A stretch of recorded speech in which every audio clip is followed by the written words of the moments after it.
Hey guys, How are you, sir? very well, thank you. You? I'm doing great. Charlyn, how are you?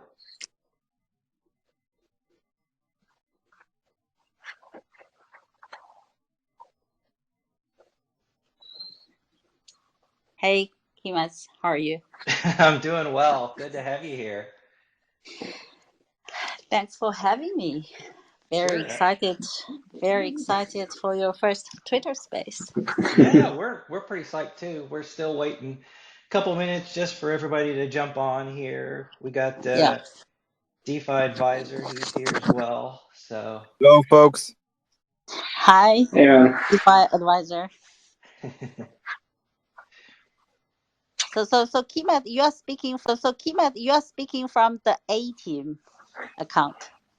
yes, Yes. I am. I Okay. am I'm kind of driving the bus today, so to speak. Cool. Yeah, it's weird because your personal account also appears to be on. Yeah, I did that basically so people would know that I'm here and that All right, there's not got you. just some, we didn't have like just, that I just like scheduled everything and then didn't show up. So, Yeah, makes sense. Supli is here. where is he? I So, don't see. Oh, there yeah. he is. Let's see.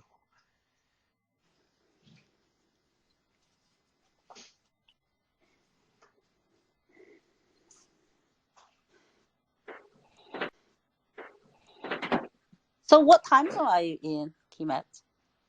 I'm Central Standard, so it's 8 a.m. Ah, where I am. ooh, that's early. Perfect time for coffee, huh?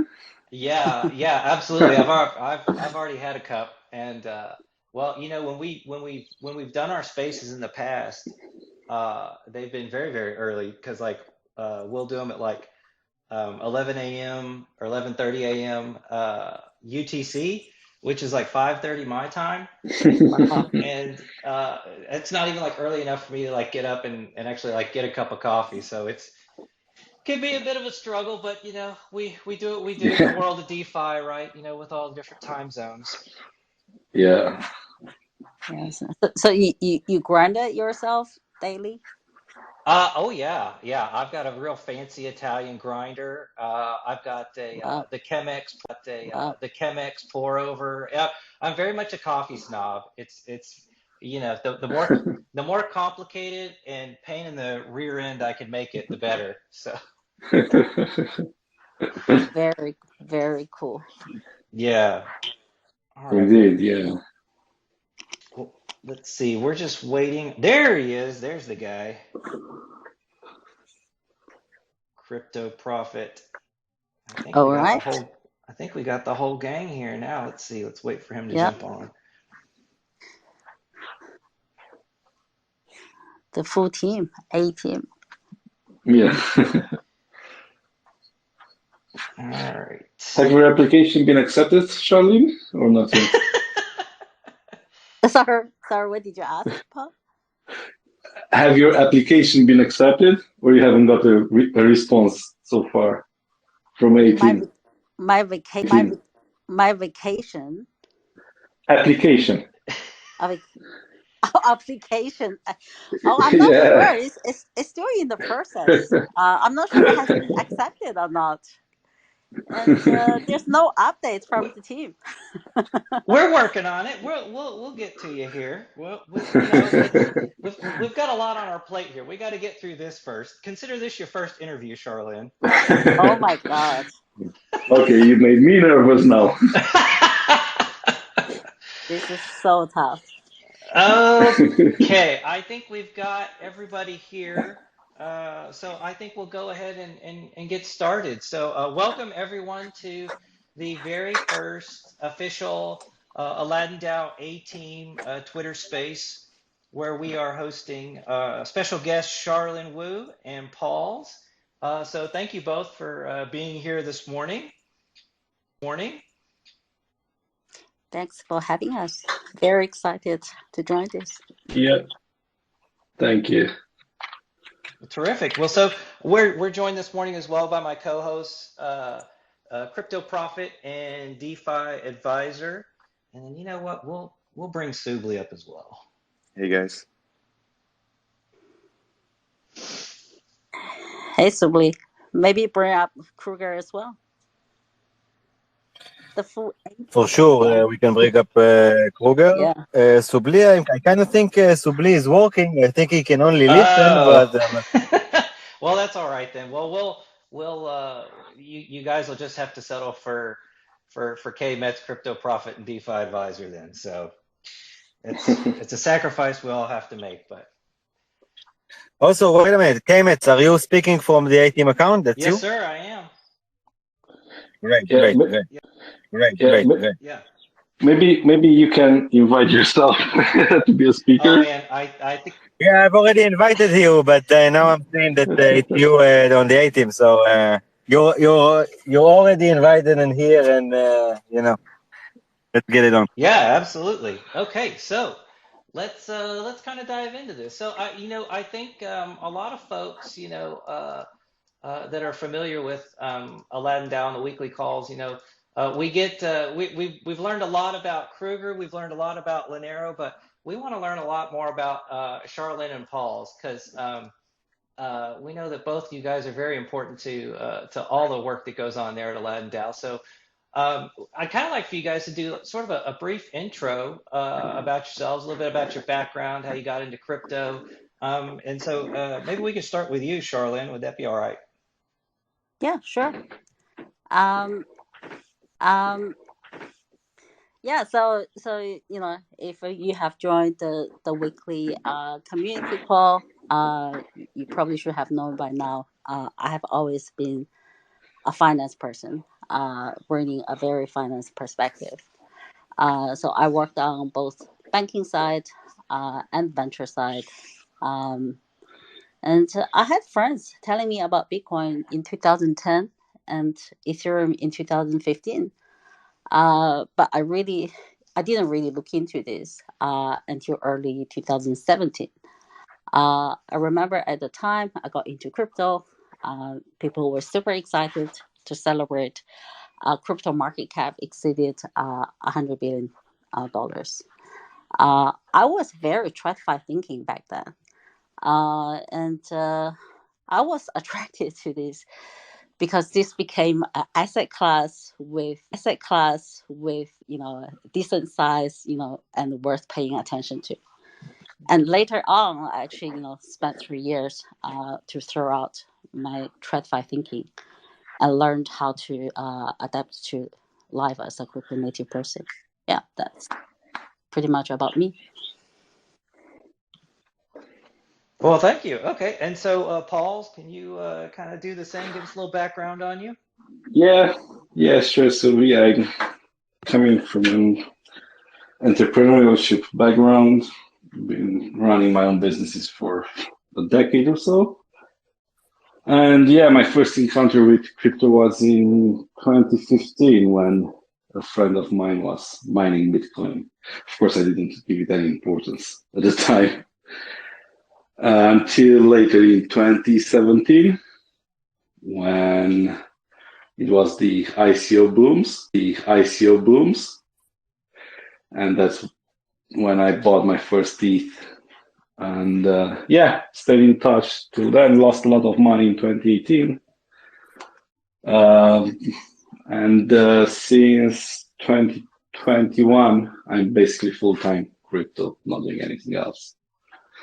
I joined Aladdin in autumn of 2021 through a friend that was already core contributor. And yeah, I enjoy learning a lot from Charlyn and the rest of the team. Paul, can I ask when you joined? You say you joined in September 2021? I can't remember exactly the month, but it was the fall of 2021. Okay. And who was already on Aladdin? And if you can maybe share, like,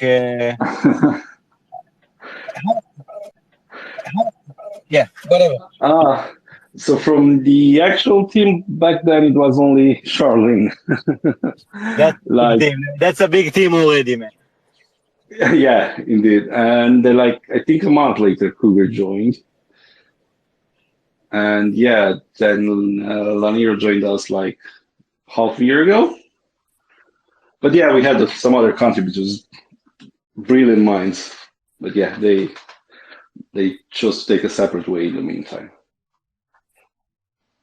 And like, how did you guys like? How did it click? Were you like also the first Aladdin community member, and it was like you and Charlene, and then okay, we No, can no, no. make a DAO So out of it. there was another contributor, Martin, back then, who I knew before, and he connected me with Aladdin. Though I wasn't a community member before. So it was basically my first encounter with Aladdin when I joined it. Okay, so Charlene, can you is it accurate to say that you are the founder of Aladdin DAO then? Yeah, I started this in early 2021. Can you speak to like just sort of like what your motivation was to start Aladdin DAO? Did you like have like sort of a goal in mind when you started it? Yeah. I think the purpose at that time is, still for now, was to, provide some signal on what is valuable in, a chaotic world full of noises. And Yeah, as I mentioned, it took me like 3 years to throw out, the old world thinking habits, right? And by the end of 2022, right, I basically just migrated to Ethereum, right? Not physically, but mentally. This new thinking, new knowledge, new culture brought by Bitcoin and Ethereum have got my mind share completely. So I started to think how to work and live happily in the metaverse. Um, and I figured out, the best way to do this is to build and contribute and help this new digital world to become a better place. So I founded Aladdin DAO in the early 2021. But at that time, I really just didn't have a lot of clue, right? Because I never built anything before. So it literally took me a year to learn how to build a decentralized team, product, community. And in 2021, I think mostly we run this as an investment DAO, and so very lucky we attracted lots of DeFi talents to build Aladdin Bull Council as the DeFi big bird. So even though it was a year of learning, I pretty much enjoyed every moment of that. And by the time Kruger and Paul joined us, and we actually started to switch to building protocols and products by ourselves. Yeah, that's the background and the before story. And so Charlene, I know that you said that I know that you said that you have a financial background. Do you have any sort of like technical or computer programming skills or anything, or have you learned that on the fly as well? um, No, I've just finance all the way along. And the only thing I really understand is how to cut numbers. And yeah, I'm trying to learn, pick up some technical stuff along the way. But I'm definitely not the best of it. But lucky we have a very strong dev team, who can deliver strongly on the coding side. Yeah. And Pauls, you said that I know you said you had owned some businesses as well. I mean, is your background, and maybe you said earlier and I didn't hear very well, is it technical in nature involving computers or programming or anything? Not at all. No, no, no. So my background is coming from more like a philosophical place. I was practicing psychology, but this was like 15 years ago. Then I transitioned to being more independent when I started my own business, which I sold, started another one, and then basically I thought it's enough. I want some more time off, more time to spend with my then newborn son. So I dropped that on and I said, okay, from now on, I'm gonna be full-time crypto, not doing anything else. That's really cool. So my question for both of you is, DeFi is pretty new, I would say. I mean, I guess like, 2020, maybe like 2019, it kind of got started. So I would guess that, pretty much everyone in the space in terms of in terms of DeFi is relatively new to it, although it does move very quickly. Do you guys find now, especially like Charlene, you said you've kind of like it took you a year to kind of get things built up. Do you find now that you feel that you're still, learning all the time? Do you feel like you've reached a very like capable, I don't know if expert level is correct, but I mean, do you feel like, when you're talking to anyone else in the space that like you're like, okay, like I know what's going on now, and I kind of like have a feel for the lay of the land and where we're going and what's going on? Well, so I was so attracted to crypto and DeFi because it's just amazing space, right? Just everything moves so quickly, and there's just endless stuff you can learn every day. And my biggest personal hobby is to learn about the world, how everything works. And DeFi is my biggest hobby these days. It's just the way how I explore the world. Um, and yeah, I think DeFi is still in very early stage, and it's not really a real financial market, right? If you look at the size and also the complexity of product offering these days. So I think there's so much to build, and I'm always a pretty long-term thinking person, right? I want to, work on something, right, which I can work for next 10 to 20 years. That's very TradFi thinking because I want to work on something I can keep rolling the snowball, for 20 years, right? And because, the most powerful thing in this world is actually you can build on something, can keep compounding, right? And you can become like more and more powerful, and you become the best, of something, right? And that's the process, I enjoy most. Yeah, Charlene's background played a really important role in everything we build because you can have the best dev team or the brightest mind, but you need a product structure, which is the best at rolling them out. Yeah, maybe we can Yeah, kind of dive into the. Oh, go ahead, Crypto Profit. yeah. I just wanted to say to everyone, if you have friends that call you in 2011 and are like, "Hey, bro, buy Bitcoin," that are good friends. You should keep those guys around, whoever Yeah, they are. No, but also like to Charlene, I think it's really interesting what you said about having a TradFi mindset, and also about the celebration of passing 100 billion as like a crypto industry, and that's actually relatively small. And I also really have this feeling like I've been through a few cycles, and I always thought we are still very small actually in like a TradFi perspective of how big assets can get, and I'm curious how you feel like how that is like kind of now, because in like when all of the Bitcoin and all of the Ethereum together was like worth maybe, let's say yeah, like let's say 100 billion, then to me it was like I was already a long time in crypto, but it was actually still pretty small in scale. And now I feel like there's still definitely like a lot of upside left before it's like a real asset class. But people are actually kind of treating it like this in the current narrative, if you know what I mean. So I'm curious Mhm. how you see that. Like you're also like quite a few years involved. Like, what do you think about that?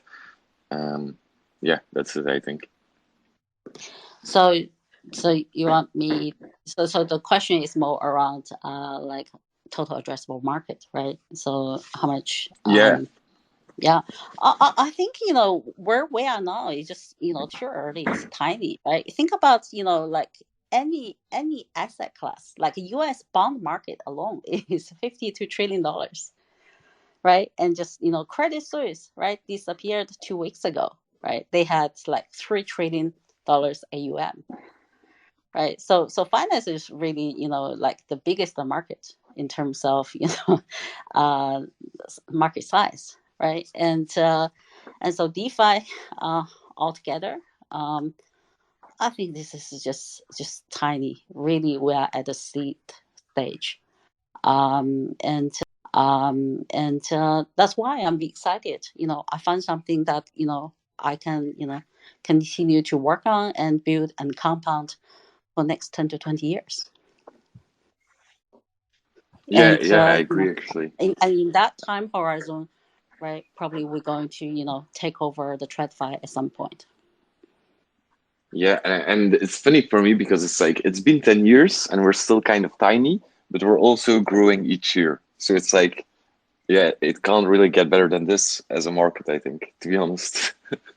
Yeah, but these kind of things always happen gradually and suddenly, right? And DeFi itself hasn't been around. It's really just kick off before 2020, right? The DeFi summer was 2020.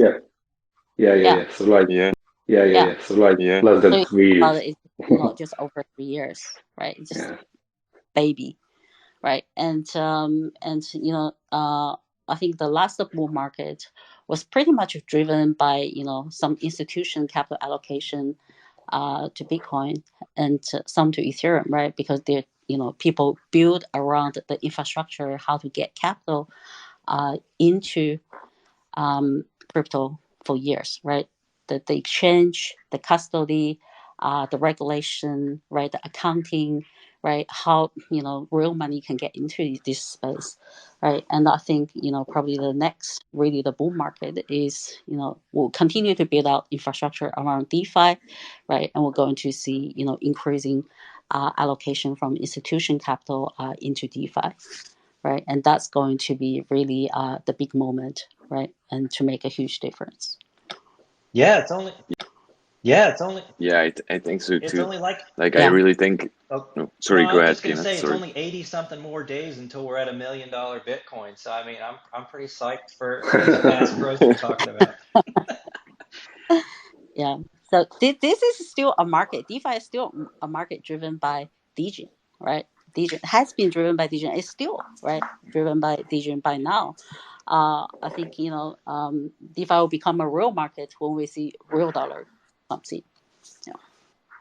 Yeah, and I also think like for me it's a bit like in like 2015 or something, you could already read about like white papers on Ethereum about like DeFi or stable coins. But then it didn't really actually like stable coins only really took off, I think, like starting 2017 actually, with like actually providing liquidity to the space and like not being paired to BTC anymore on trading pairs, which was like a huge upgrade, I think, like an acceleration. And then it was like till 2020, like you said, actually, before we even had like DeFi, where you could kind of believe in Fed protocol thesis and like some things. So that's like 6 years. And now I feel like the more DeFi grows, like that's really, really in the seed stage, in my opinion. The more it grows, the more it's like a new financial system with new instruments and like products and also leverage, like, just like the system is finally like starting since 2020, which is actually not that long ago, in my opinion, on the bigger scale of things.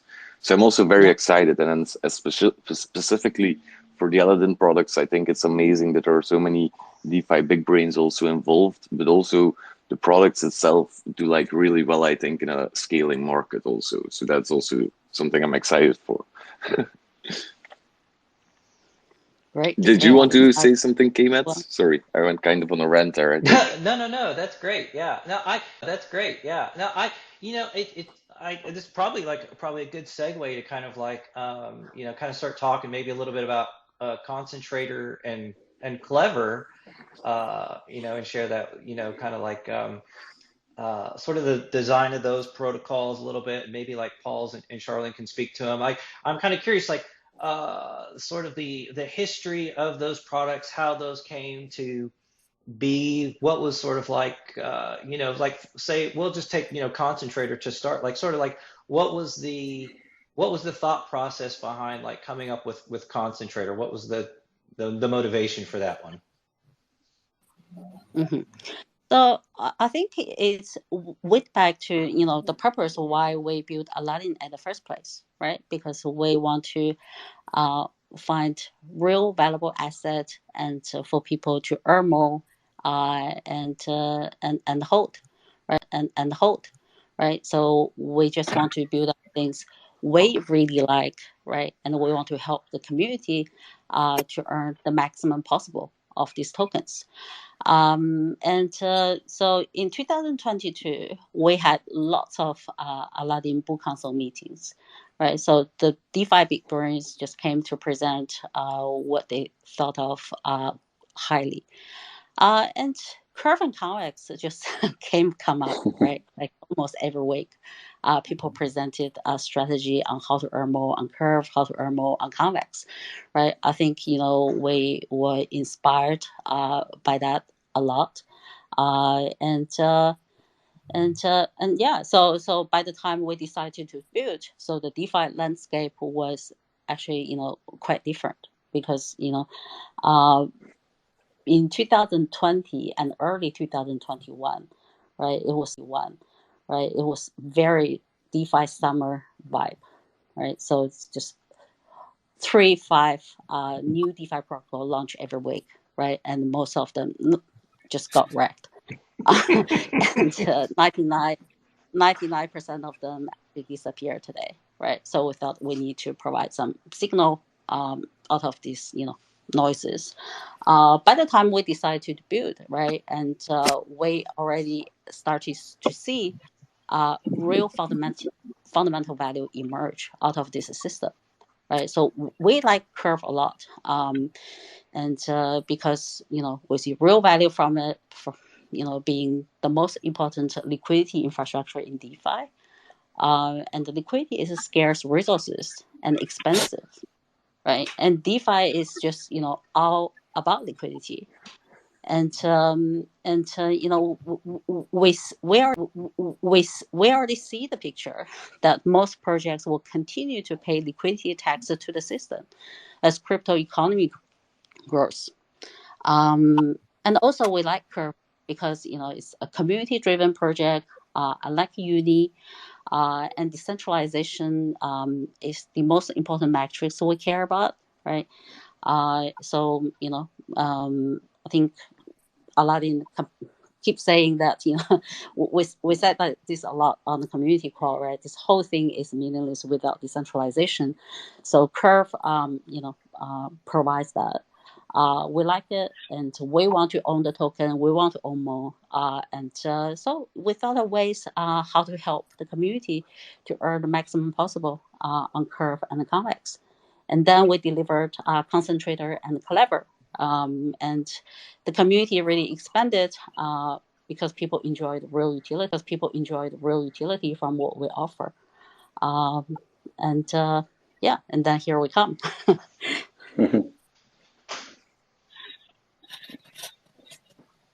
Oh, that's great. Yeah, no, I appreciate that. And, I've always like really liked it's kind of like unique with concentrator, just the fact that, it's unlike any other uh, you know, yield, aggregating, sort of if you take like Beefy or Yearn Finance, where it just goes right back into the LP that you're doing. This one's very unique in that it picks these what are blue chip uh, tokens, and you reinvest into those, and of course it's compound interest, and so very unique product market fit. And then So like for Clever, how did Clever come about?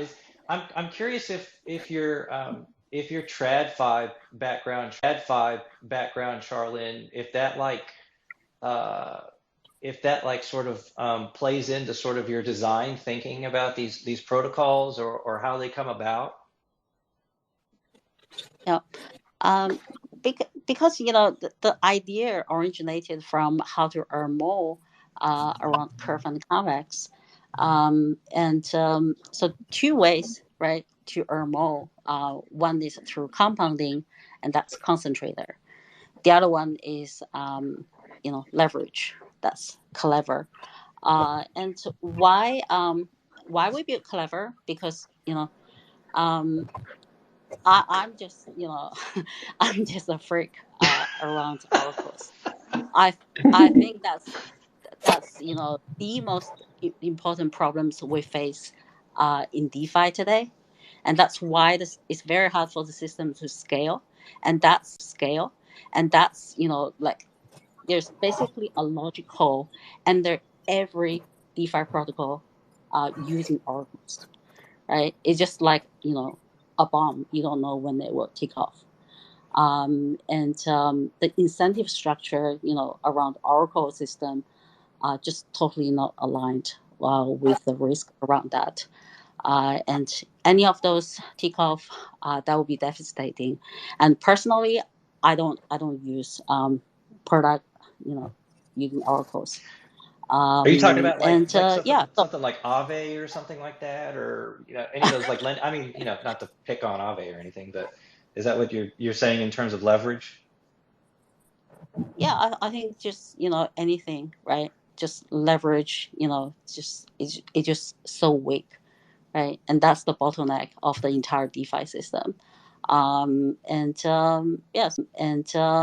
so we wanted to offer leverage, but we don't want to offer Oracle risk at the same time, right? And then the trade-off is we decided to do it the Clever way. Yeah, so both products align with Aladdin's vision, as an investment hub. That's why we Concentrator is reinvesting the yield in blue chip assets like which one. And yeah, the main we sat and talked. What's the main impediment for retail? Using DeFi protocol, and we always stumbled upon gas costs. So I think Concentrate to solve this, and the synergy with Clever it's quite obvious. Yeah, help the same retail people and our community earn even more without any risk. Without any risk, because that's the important part. There were other leverage farming protocols before, but you always carry the liquidation risk. So, in our opinion, those weren't very community oriented, like ours are. Yeah, and for me also, I think it's like really kind of funny how my investment thesis and your products like fit together before we knew each other or anything. So then when I found it, it was like, okay, I kind of like this. Are you saying that And what you I had a prophecy? well, it's no, well, I'm thinking about changing my name because I'm gonna get sued. But like That not won't really like a determine the prophecy. A-team member. But it's kind of like we alluded to earlier, like stable coins are kind of big because they allow us to trade separately from BTC for altcoins, and then liquidity is really valuable, like Charlene said, because without liquidity, we don't actually have a separate financial system. You just have corporations that trade that hold liquidity, and you trade on them, but that's not really the same thing. So I think the liquidity will also really stay valuable, and I think the decentralization is like the best metric of like survival in the long run, and that's also why I really like Curve. So I can really like say that all of these values really sync with me, and I also think they really make sense if you combine them together, kind of on a timeline. But I'm not claiming any prophetic things, to be honest. Too late. That's why you are our booster and A-team.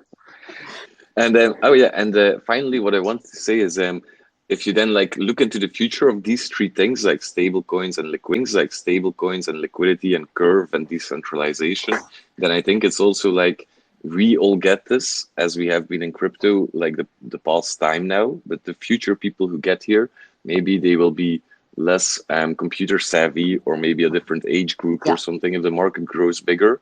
And I think those people don't really know how to LP, compound rewards, get handy with gas keys. And then something like a concentrator or a clever could maybe even be integrated into like maybe even centralized exchanges or something to even like give those, you know what I mean? Like we need this kind of automation to help the non-savvy use these kind of financial products. And this is like the banking service in the normal world is like simplifying the structure of the product actually. And I think this is what both Concentrator and Clever are doing without being a bank, but still kind of being an intermediary to maybe help the non-20 to 30-year-olds, of the world. And I think this is kind of awesome, but it's still very complex. So that's why it's important that we do these spaces and information also. And then we'll get it streamlined over time, I think, to be honest. So that's kind of my vision if you want one. But I really believe in all of these values, and especially the decentralization one. I'm sorry, go ahead, Charlie. We are completely aligned. Our visions are 100% aligned. We see as well. Yeah. So the core value of DeFi is, the multi-trillion dollars liquidity pool on chain, right? That's global and permissionless, right? And every UI will become the UI for DeFi in the future, right? And whoever offer the UI services, right, going to face their local regulations, right? And but DeFi is really, permissionless, so that's how this world should evolve, right, going forward. Yeah, I think so too. No financial advice. No funny.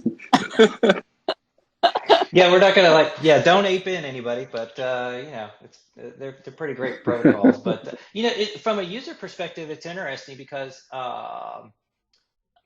my gas usage for both of those is as for me personally, like I've kind of got to the point now where I only like focus on like 3 or 4 protocols in DeFi, and from those you kind of get exposure to others. And Concentrator and Clever are fantastic for getting exposure to the Curve ecosystem. But what I found is since getting involved with Concentrator and Clever is like I hardly really ever need to touch the protocols themselves. The protocols themselves, in terms of dealing with your investments or whatnot, because everything's kind of like managed for you there. And really the only thing that involves like gas cost is like, collecting booster rewards or something like that, where you have to claim it and lock it or whatever. And so, kudos to you guys on that really great, that design strategy. I'm always, thankful anytime I can save gas on mainnet. So that's always like, pretty cool. Yeah, I think just the basic philosophy to offer any products on mainnet, right? And given how expensive things are, it should be just lock and forget. Minimum operational requirements from the user. Yes, you should treat it like you treat any other investment. I mean, you need 3 transactions, approve, deposit, and I don't know how many years later withdraw. That's it with Concentrator. It should be with all DeFi protocols, not only Concentrator, if you're investing. Yeah, it almost is. They're built basically for, and I mean, you guys can correct me, but it seems like they're built for basically someone to be a long-term investor, someone that has a long time horizon, and isn't going to, it basically decreases your degen tendencies, and so what's interesting about that, and sort of my own like personal observations, I kind of like to get y'all's thoughts on it as well, is involving just sort of like the fact that something is like you can move like incredible amounts of money around in DeFi permissionlessly. One of the things that really bites these protocols security wise is they just that we almost need to like slow things down a little bit, and you kind of get that feeling with Clever and with Concentrator that they're almost designed to be just sort of slow, and not necessarily like uh, that they're gonna like degrade your performance in your investment, but it's just like a lot of like with say ABC CVX, like you put your CVX in there and then it takes 24 hours to withdraw it. And so I'm just kind of curious if you guys can speak to sort of some of that slowing down process, if that's something that you guys think about intentionally, if that's something that's crossed your mind.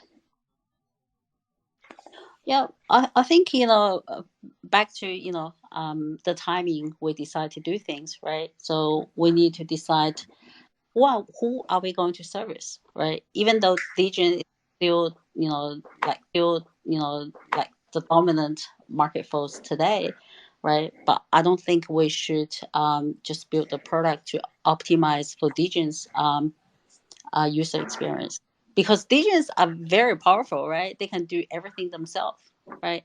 And so I think for things we build now, we should really optimize for billions of users coming to DeFi, right? For the next cycle and the many years to come, and for the mainstream adoption.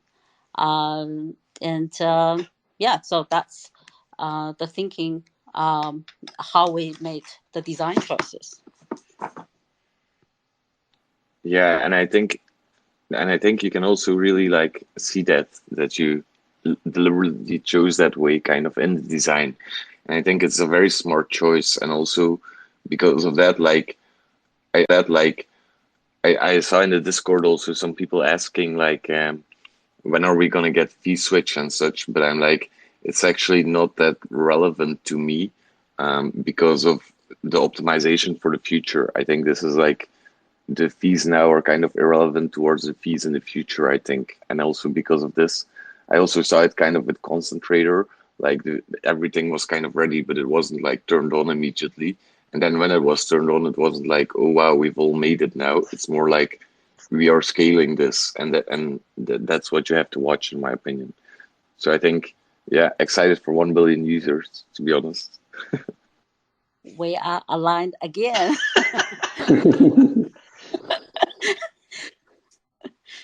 Yeah, but I just wanted to get it out there to the community also, like, don't worry too much, just chill and watch the progress, kind of.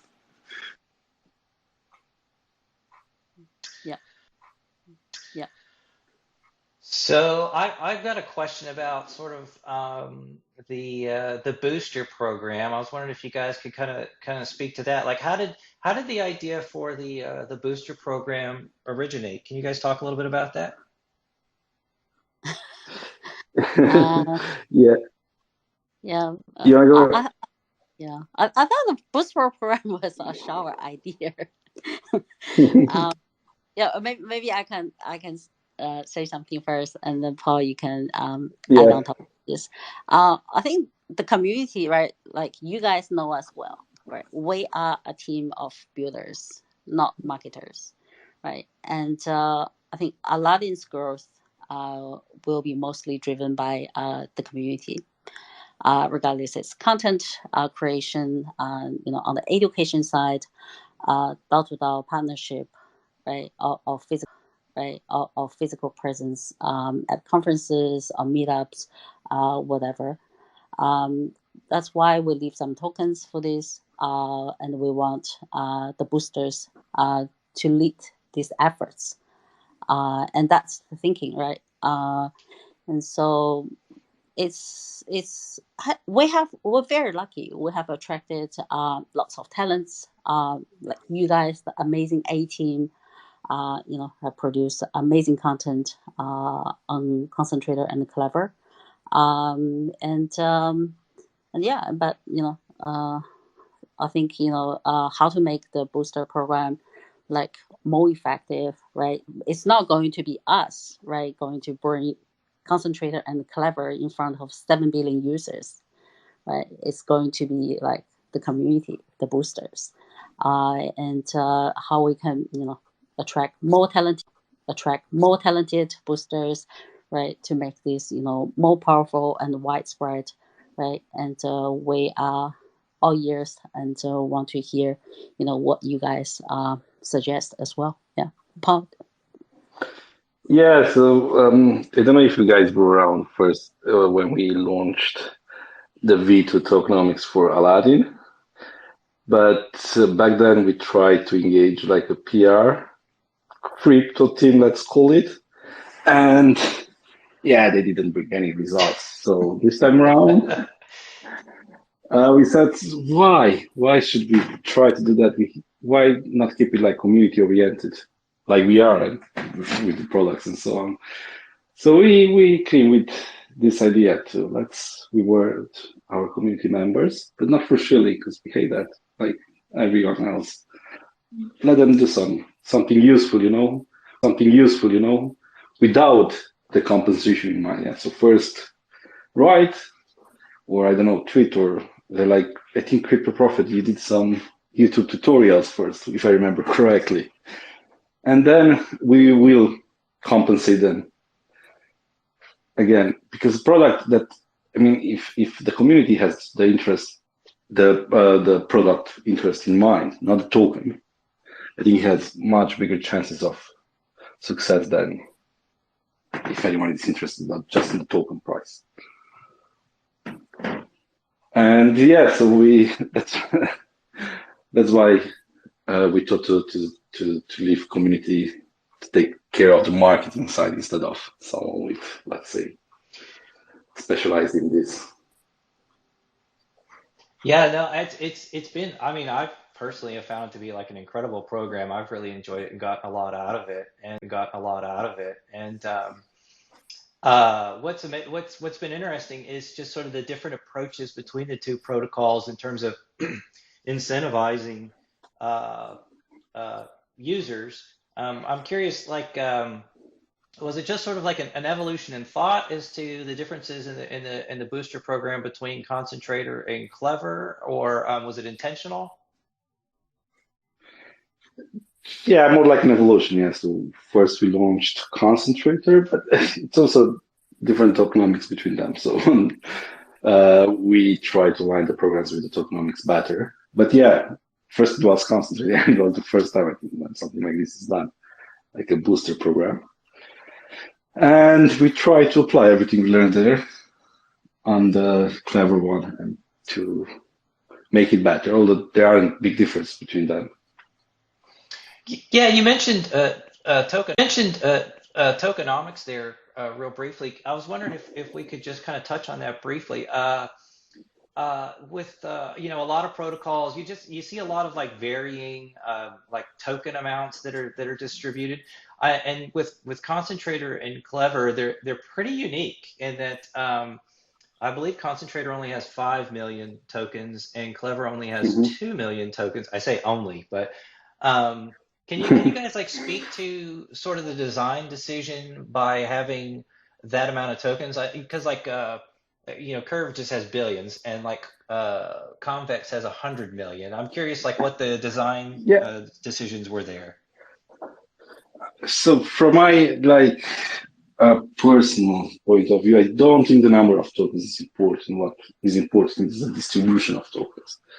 Because either you have a billion tokens or a million, for example, from a governance point of view, they have to do the same thing. And I don't think that if you have a billion tokens, you can say that the protocol is more decentralized because more users own the tokens. Yeah, because you can own a 0.1 CPR and you can still vote. This is from my point of view. I mean, for the exact structure, Sharlyn will be the person, our finance person to ask. Well, she designed the yeah, tokenomics. yeah. I think probably there's no particular reason for this, right? If we have to give a reason, maybe scarcity in token supply is always helpful in crypto. Yeah, well, it definitely helps with like sort of the perception of it as well, too, right? Yeah. That's interesting. So I mean, do you guys feel like it sounds like based on your answers there that you feel like it's been a successful program and it's met your expectations. I'm kind of curious if maybe we can talk about like sort of the future, in terms of like, like maybe like a year from now, like what are your guys' expectations for Concentrator and Clever Aladdin DAO like a year from now?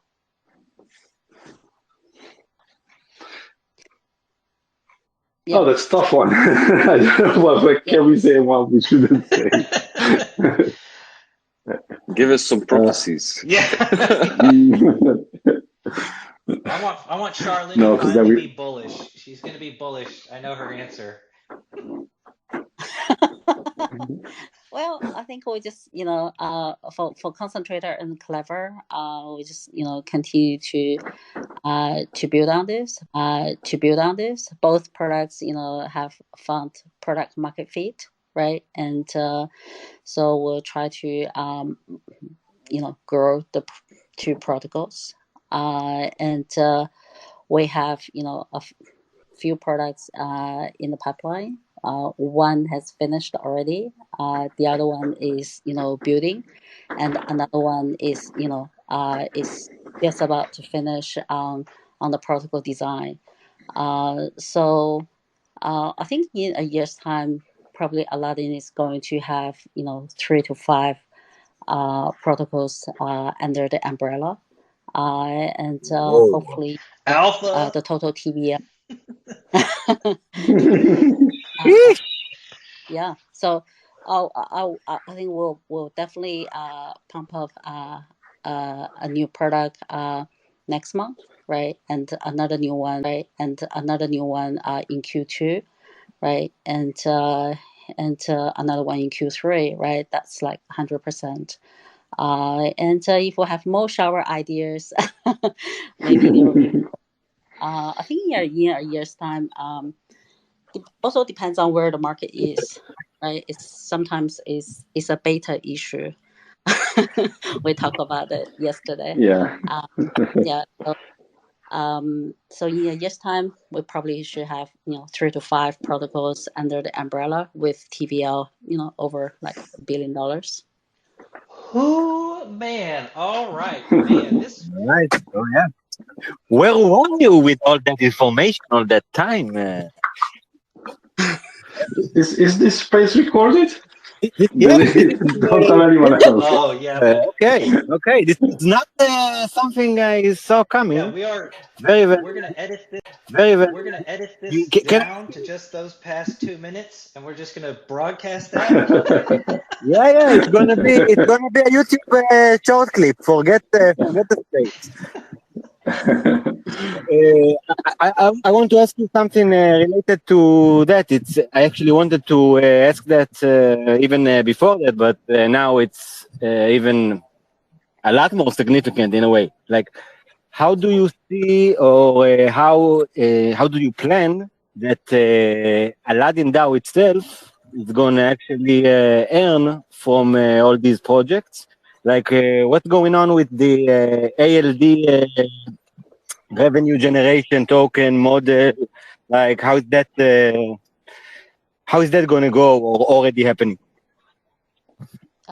Yeah. So we said we're going to revamp the Aladdin token economics.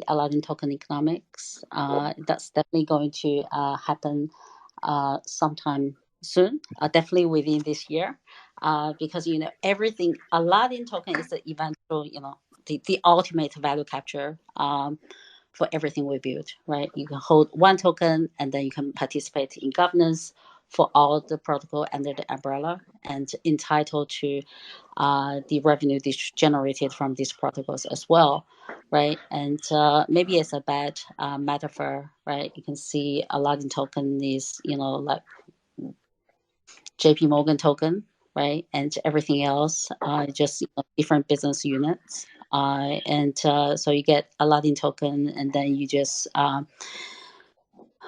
manage the business with the community and get a share of the revenue generated from this network. Yes, so Aladdin will still own a share of the futures project that we are going to release. And of course, that share will go to ALD holders under different economics.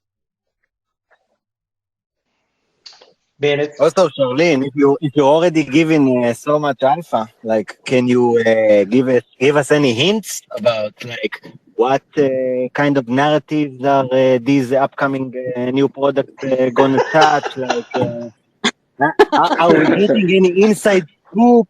Like, how's it going down? You know, it's just our first phase, and we are still considering your application and stuff. So we definitely want to know about that. Yeah, the bear market's hit us hard, if you can't tell. It's hit us real hard. Then you need to come to join our community call. Just with alpha, with alpha leaked there. You know, just so folks know, the weekly community call this week, there was this incredible theatrical performance. So everyone needs to go and listen to it. It is it's absolutely captivating with Charlyn, our Oscar winner Charlyn. So posted in the Discord. So please go check that out. Yeah, I try to keep it, entertaining. It was not only entertaining, but full of new information, at least for me to learn. And yeah, this is happening every week on the community call. We got like lots of alpha from the macroeconomic perspective, not only the product updates. Yeah, definitely worth to listen to it if you can't make it live. All the recordings are posted on Discord, so just give it a try. Yeah, I think we should. Can I say something? I think we should consider cutting specific stuff from the community calls and have it as public information. I think that at least some of it can be very relevant and interesting for people, even if they don't, are available or remember to join the community call. It's not always that easy for everyone to be on Discord. Yeah, they are all recorded, and so you can access them any time you want. You know, one of the things I was thinking, DeFi Advisor, is like I might start just like doing written notes and posting them to the A-Team Discord channel. Written notes will be amazing, and personally, I also think that like short clips or cuts, small segments, the teasers. I think people really like it, and also it keeps people curious, so it makes them go out and find out more themselves in an active way. That would be a great booster activity if somebody wanted to take that on. That would be awesome.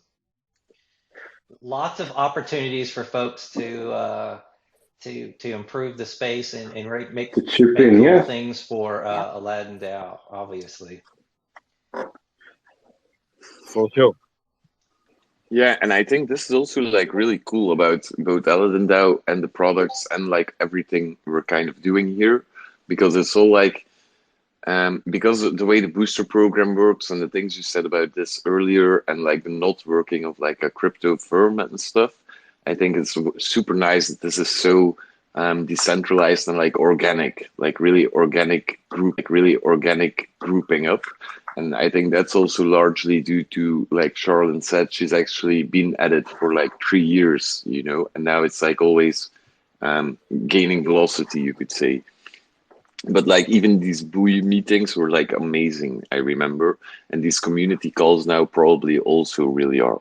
And you don't even really have that many projects in crypto today that have like a truly like decentralized, organic coming together kind of team. So I think this is super, super interesting about it as well. The community calls, among others. Yeah, and it's happening weekly, so definitely hop on.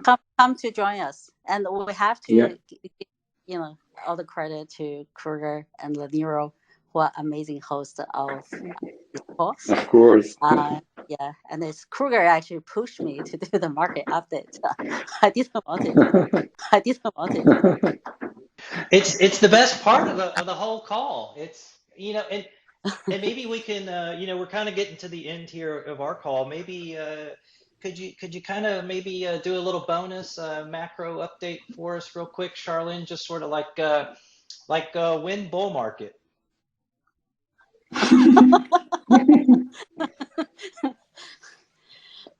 I'll think about it.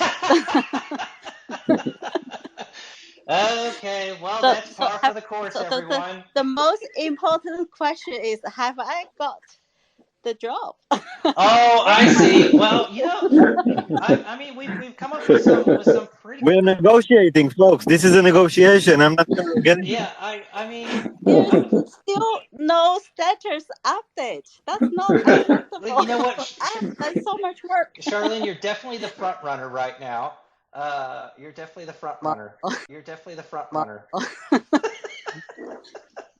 You are superstar at managing people's expectation, Kmets. Well, just keep your expectations low. We'll all be great. So. Okay. Well, I tell you what, gang, it's 9 a.m. here and probably 2 p.m. there. So I just want to thank everybody for jumping on, and just an update. Keep an eye on your mailbox for early next week on the Discord, the Twitter channel, because we'll be putting out the A-Team's first newsletter early next week, and so keep your eyes peeled for that. And Charlyn and Paul's, if folks want to get in touch and reach out to you guys, what's the best way to do that? Well, Discord, of course. We are always there. I'm always in Discord. All right, the Discord channel, perfect. So, well, thank you both so much for jumping on and joining us. This was a lot of fun. Yeah.